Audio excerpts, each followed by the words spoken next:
Днес ставаме рано, пълним предната седалка с чували, с гранули, с консерви с месо и отиваме по Софийско да направим няколко други животинки щастливи.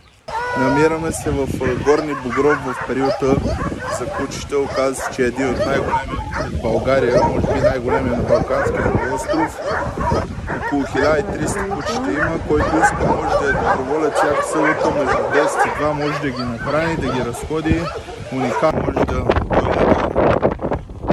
си хареса животинка и да я осинови, естествено ще направим едно страхотно дело.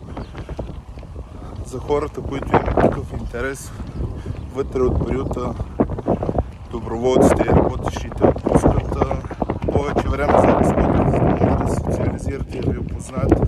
Така че давайте, това е